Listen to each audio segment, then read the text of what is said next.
আসসালামু আলাইকুম। সাইদাস রন্ধন বিলাসে সবাইকে স্বাগতম। বন্ধুরা, প্রতিবারের মতো আজকেও সহজ এবং মজাদার একটি রেসিপি নিয়ে আপনাদের সামনে চলে এসেছি। তবে আজকে একটু ভিন্ন রকমের একটা রেসিপি দেখাবো। সাধারণত যে রেসিপিগুলো আমার চ্যানেলে করা হয় না।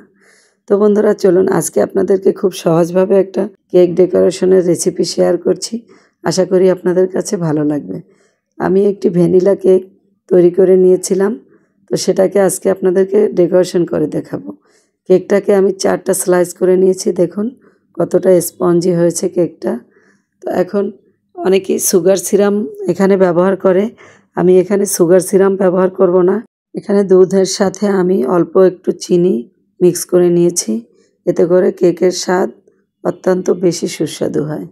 আমি ক্রিমটাকে বিট করে নিয়েছি, সেটা আর আপনাদের দেখানো হয়নি। তো ক্রাম কোডিং করে নিয়ে তারপরে লাস্ট ফিনিশিংটাও করে নিচ্ছি। একটা পাইপিং ব্যাগের মধ্যে ক্রিম ঢুকিয়ে নিয়ে তারপরে কিন্তু এখন এই লাস্ট ফিনিশিংটা করে নিচ্ছি। দেখুন কমপ্লিট হয়ে গেছে।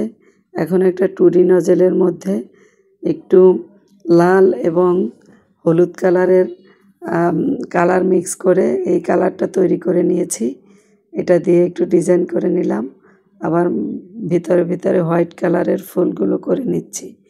খুব সহজেই ডিজাইনটা করে দেখাচ্ছি। আমি আহামরি তেমন একটা কোনো ডিজাইন পারি না, আমি যতটুকু পারি সেটাই আপনাদেরকে করে দেখালাম। তো বন্ধুরা, ফুলগুলো করে আবারও সাইডে একটু ছোট ছোট করে কিছু ফুল দিয়ে দেওয়া হচ্ছে। এখন কিছু সুগার বল দিয়ে দিচ্ছি। প্রথমেই ফুলের ভিতরে ভিতরে বড় বড় কিছু সুগার বল দিয়ে দিচ্ছি, তারপরে এর ভিতরে কিছু ছোট ছোট সুগার বল দিয়ে দেব। গোল্ডেন কালারের সুগার বলগুলো আমি ইউজ করছি। এখানে আপনারা যে কোনো ধরনের সুগার বল বা টপার যে কোনো কিছু ব্যবহার করতে পারেন।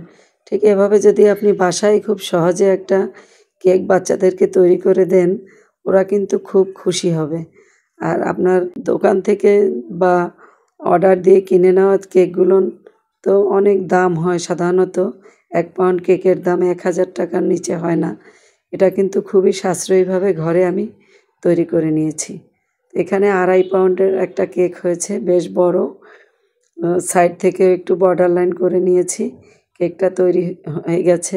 বন্ধুরা, ভালো লাগলে অবশ্যই কেমন হয়েছে লাইক করে দিবেন এবং কমেন্ট করে জানাবেন। আর এখনও যারা আমার চ্যানেলটাকে সাবস্ক্রাইব করেননি, প্লিজ সাবস্ক্রাইব করে পাশে থাকবেন। আশা করি আপনাদের কাছে ভালো লেগেছে। তো আজ বিদায় নেব, দেখা হবে আবারও কোনো রেসিপি নিয়ে।